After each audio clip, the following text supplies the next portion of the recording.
Neste vídeo você conhecerá quais são os 10 picos mais altos do Brasil. Mas antes, já deixe seu like e se inscreva no canal. O Brasil possui muitas paisagens naturais incríveis, mas em relação ao seu relevo, ele não é considerado um país de grandes altitudes, como os vizinhos sul-americanos, que possuem parte de seus territórios na Cordilheira dos Andes. Mas mesmo assim, existem picos aqui no Brasil, onde é possível contemplar paisagens incríveis, inclusive acima das nuvens, chegando bem perto dos 3.000 metros de altitude. O termo pico se refere aos pontos mais altos de um morro, montanha ou serra. E além das belas paisagens, os picos mais altos do Brasil são uma ótima opção para a prática do ecoturismo. Mas é necessário um certo preparo físico para conhecer esses lugares, devido às suas maiores altitudes. Começando nossa lista dos 10 picos mais altos do Brasil, temos na 10ª posição, a Pedra do Sino de Itatiaia.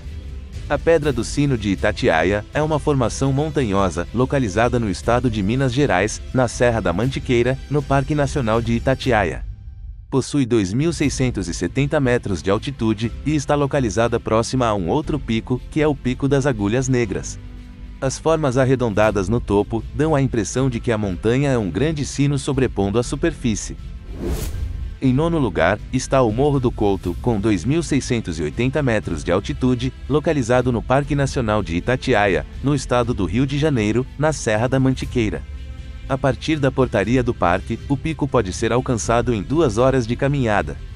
Do topo, é possível ter uma vista incrível de uma parte da Serra da Mantiqueira, com os picos das Agulhas Negras e da Serra Fina.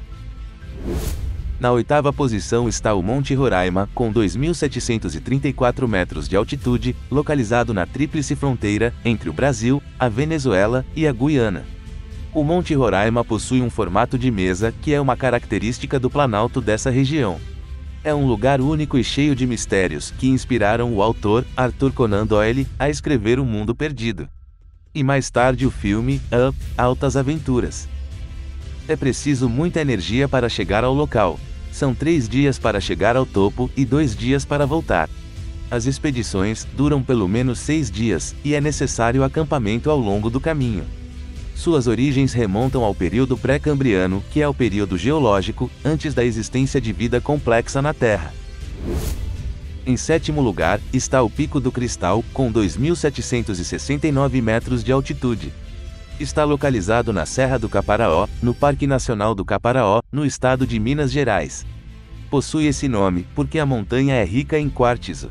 Devido à sua proximidade ao Pico da Bandeira e ao Pico do Calçado, o Pico do Cristal pode ser acessado através da parte final da trilha que leva ao Pico da Bandeira.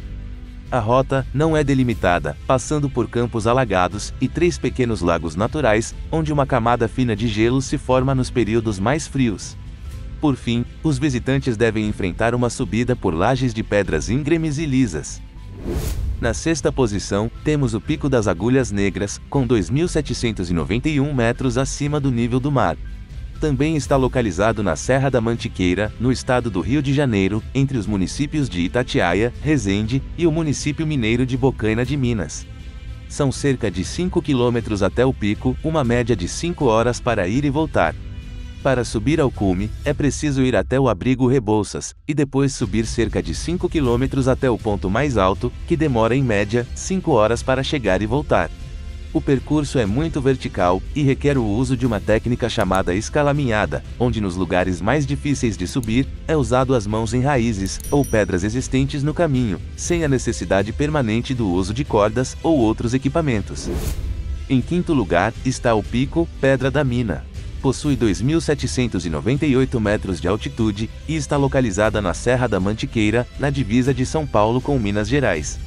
É o ponto mais alto da serra e do estado de São Paulo, e a 3ª montanha mais alta de Minas Gerais. Mas para chegar ao ponto mais alto, é necessário um bom condicionamento físico, e de preferência, acompanhado por guias experientes. O percurso até o pico dura cerca de 8 horas. Na 4ª posição, temos o Pico do Calçado. Está localizado a sudoeste do Pico da Bandeira, e possui 2.849 metros de altitude, tornando-se a 2ª montanha mais alta dos estados do Espírito Santo e Minas Gerais. Para atingir o Pico do Calçado, pode-se chegar ao Pico da Bandeira, e continuar por cerca de 40 minutos a partir do pico. A vegetação e paisagem se parecem com a do Pico da Bandeira, permitindo também o avistamento da cadeia de montanhas e dos vales ao redor. O local é visitado por todos que vão ao Pico da Bandeira, a partir da Casa Queimada, e por alguns dos visitantes mais experientes, acampados no Terreirão e Tronqueira. Em terceiro lugar, está o Pico da Bandeira. Considerado o ponto mais alto dos estados do Espírito Santo e de Minas Gerais, como também de toda a região sudeste do Brasil. Ele possui 2.891 metros de altitude. A montanha recebeu esse nome porque por volta de 1859, o imperador Pedro II decidiu colocar uma bandeira imperial no que era então considerado o ponto mais alto do Brasil. A subida até o cume, pelo lado do Espírito Santo, possui cerca de 5 km de trilha, e pelo lado do estado de Minas, são cerca de 6 km de trilha. Os visitantes costumam subir em 2 dias, iniciando a caminhada no período da tarde, por 3,5 km, até o Terreirão, que é o ponto de acampamento localizado no meio da subida, e ali passam a noite. No dia seguinte, terminam os 3 km de trilha restantes até o pico. O segundo pico mais alto do Brasil é o Pico 31 de Março. Localizado no estado do Amazonas, na Serra do Imeri. Ele faz divisa com a Venezuela, e está a apenas 687 metros de distância de outro pico, o da Neblina. Ele possui 2.974 metros de altitude. É o ponto mais alto da Venezuela fora dos Andes. No lado brasileiro, pertence ao município de Santa Isabel do Rio Negro, mas a cidade mais próxima é São Gabriel da Cachoeira, a cerca de 140 quilômetros em linha reta. Está localizado dentro do Parque Nacional do Pico da Neblina, em terras demarcadas para os índios Yanomamis, e portanto, o acesso à área é restrito, e depende de autorização, do Instituto Chico Mendes de Conservação da Biodiversidade, e também, da Associação Yanomami do Rio Cauabures e afluentes. É necessário muito preparo físico, levando alguns dias para chegar ao ponto mais alto. E finalmente, a montanha mais alta do Brasil, o Pico da Neblina. Como dito anteriormente, ele está localizado no estado do Amazonas, na Serra do Imeri, junto ao Pico 31 de Março, e na divisa com a Venezuela. Os números do Pico da Neblina são impressionantes. Ele emerge de uma grande planície fluvial, a 80 metros de altitude.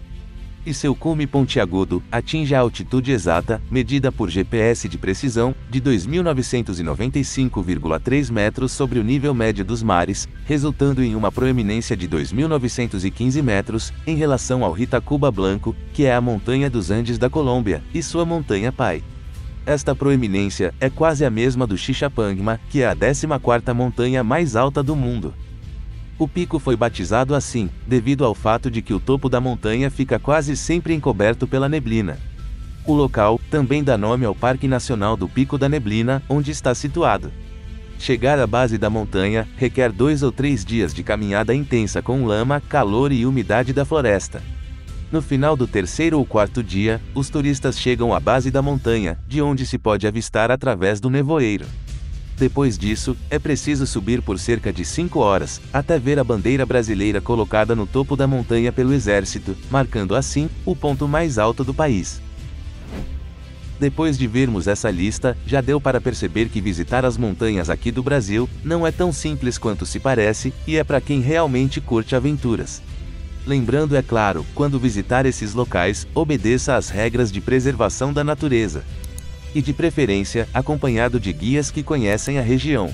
Não esqueça de deixar seu like e se inscrever no canal. Eu vou ficando por aqui, muito obrigado e até o próximo vídeo.